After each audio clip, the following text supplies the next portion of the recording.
Vamos lá, galerinha, voltando, né? Vamos começar pelo primeiro povo, o povo que é o considerado mais antigo, é o povo sumério, tá? Os sumérios.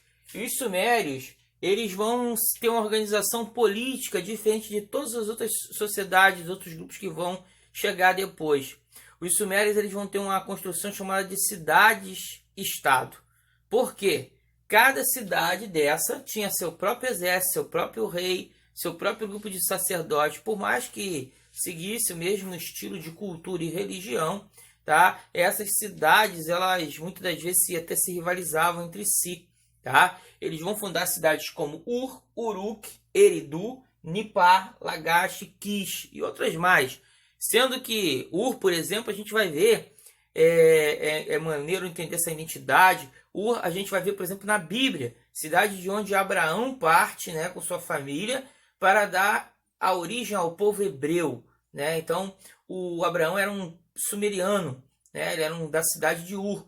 Ur era tipo a Nova York da época, né? A grande cidade do período. Então, essas são as cidades mais importantes, são as cidades-estados. Outra característica, até está no livro de vocês, algumas invenções são identificadas como invenções sumerianas, como, por exemplo, o arado, né? Aquele negócio de madeira que o homem empurrava, ou animais puxavam para poder, né, arar a terra, abrir a terra para plantação. A roda, né, a ideia da roda. E a escrita cuneiforme, considerada ainda a escrita mais antiga. Como que funcionava a escrita cuneiforme? No livro de vocês, na página 84, tem lá uma tábua de argila, né, que é uma das mais antigas, de escrita cuneiforme. Eram feitas com palitos de ferro, né, aprofundados numa tábua de argila e depois colocada para secar. Essa foi a primeira escrita, né, junto com as escritas egípcias, mas essa ainda é considerada a mais antiga. E aí é a primeira vez que o homem vai começar a ter uma formação de sinais para que outros grupos possam compreender aquilo que ele quer deixar identificado. Bem, outra coisa é que eles são os primeiros a usarem canais de irrigação e os diques. Eles constroem canais de irrigação e os diques para represar água, né? Para quê? Para que essas sociedades elas tenham água em todo o tempo, né? Lembrando que eles estão vivendo numa região desértica, né? E o uso do rio Tigre e Eufrates é extremamente importante por isso. Bem, essa é a primeira civilização, os sumérios. Vamos para a segunda civilização. Bem, gente, continuando, a gente vai para o segundo povo, né? É o povo Acádios ou Acadianos, né? O Império Acádio ou Império Acadiano. Esse povo, né, eles vão tomar aquela região dos sumérios. Lembrando sempre, alguns desses povos eles vão conviver, né, sendo que há período de dominação de alguns grupos. Então, esse segundo momento é o segundo em que os acadianos eles tomam o poder e eles vão construir um primeiro império, né, tipo assim, um poder centralizado. Lembrando que a gente falou que os sumérios eles tinham cada cidade um governante, né, cada cidade seu exército, era um poder descentralizado. Aqui não, a gente vai ter poder centralizado na mão de um imperador, onde que fica, por exemplo, muito famoso o rei Sargão I, que construiu uma... Normalmente quando a gente fala sobre os povos mesopotâmicos, você vê uma imagem de uma máscara toda de ferro. Essa máscara é de Sargão I, né, como se fosse uma barba, né, seguindo toda de ferro, toda de detalhes. Essa imagem, ela é lembrando de Sargão I, o grande primeiro imperador acádio. Bem, outra invenção que segue da ideia deles é o arco e flecha, que a maioria dos historiadores dizem que surge com os exércitos acadianos, e esses exércitos eles vão conquistar toda aquela região, né? Depois vai ter o declínio com a morte de Sargão I, e aí vai ter a ascensão de outro grupo. Agora, lembrando outra coisa interessante, quem já assistiu aquele filme, né, que são 3 filmes, se eu não me engano, sobre o retorno da múmia, vocês vão lembrar que aparece a figura de um guerreiro com cauda de escorpião, conhecido como Escorpião Rei. O Escorpião Rei ele é um guerreiro acádio, né? Ele é um acadiano que vai formar um império. Então é como se fosse a ideia de um ancestral de Sargão I ser o Escorpião Rei. Então a gente tem uma ideia aí dos guerreiros acádios, né?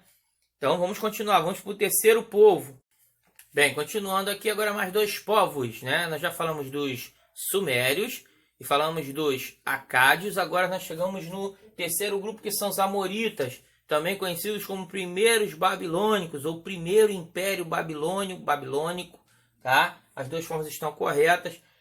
O grande rei desse período é um rei chamado Hammurabi, né? Ele vai ser muito famoso por um código que ficou muito conhecido, né, pela história, o Código de Hammurabi, que é um código que fala muito de leis, desde leis da vida civil, né, da vida até a questão da propriedade, da vida, a própria proteção da vida. Há várias leis falando sobre quase tudo do cotidiano das pessoas. E o interessante é que essa lei também é conhecida como lei de Talião, olho por olho, dente por dente, porque era uma lei muito rigorosa, né? Exemplo, se um arquiteto fosse lá responsável por uma casa, a casa caísse, era colocado ele, né? E quantas as pessoas ao outro perdeu, seria o pagamento em cima das vidas daquele cara que foi responsável pela construção. Então era uma lei muito rigorosa, né? Essa lei de Hammurabi, que vai ser muito importante para o fortalecimento do império. A cidade é fundada por ele, a cidade de Babilônia, né? É uma cidade que vai servir depois, de novo, vai ter seu apogeu no período dos caldeus, mas ela começa com esse primeiro, por isso que se cria essa ideia de primeiro Império Babilônico e depois segundo Império Babilônico. Bem, depois nós temos um quarto grupo, são os hititas. Cidade de Atusa é a cidade mais importante deles, fica na região hoje próximo da Anatólia da Turquia. Isso é o mais distante desse grupo que fica perto do rio Tigre e Eufrates. Durante muito tempo, os hititas eles não eram considerados povos da Mesopotâmia, até porque a existência deles só existia na Bíblia, tá? Até que foi descoberto os sítios arqueológicos nessa região, onde seria a cidade de Atusa, e também material que fala sobre a Batalha de Kadesh entre o Egito e o Império Hitita. E aí isso começou a se identificar de fato a existência desse povo.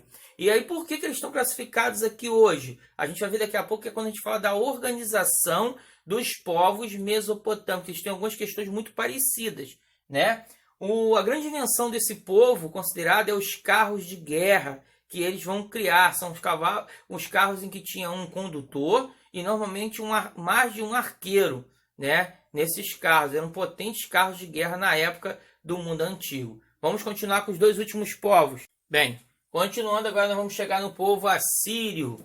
As duas cidades mais importantes deles, Assur e a cidade de Nínive, uma cidade que você vai ver muitas vezes na Bíblia, né? Assur era a grande capital de onde eles começam o seu império. O Império Assírio ele vai ser reconhecido pela crueldade e o terror que ele vai implantar no período do seu apogeu, né? O povo assírio, por exemplo, é o povo que fica responsável pela destruição do reino de Israel, né? Depois daquela divisão entre Israel e Judá, que a gente vai estudar mais à frente. Bem, eles adoravam a guerra, havia uma divindade para a guerra, tá? Uma divindade até diferente do restante do politeísmo da região da Mesopotâmia. Sargão II é o grande imperador, tá? Outro imperador muito famoso é Senaqueribe e Assurbanipal, tá? São os três maiores monarcas desse período do povo assírio. Eles tinham um exército muito forte e cruel, que vai conquistar boa parte dessa região todinha, não só do mundo babilônico, como regiões externas, como a gente viu o reino de Israel, tá? Uma coisa também interessante da crueldade desses povos assírios era a questão de que eles tinham o hábito de pegar alguns dos seus povos conquistados e cortar os dedos polegares das mãos e os dedos polegares dos pés, para mostrar aos povos que eram conquistados quanto era perigoso desafiar o povo assírio. Tá bom? Vamos lá, nós vamos chegar lá no último. Beleza? Até a próxima.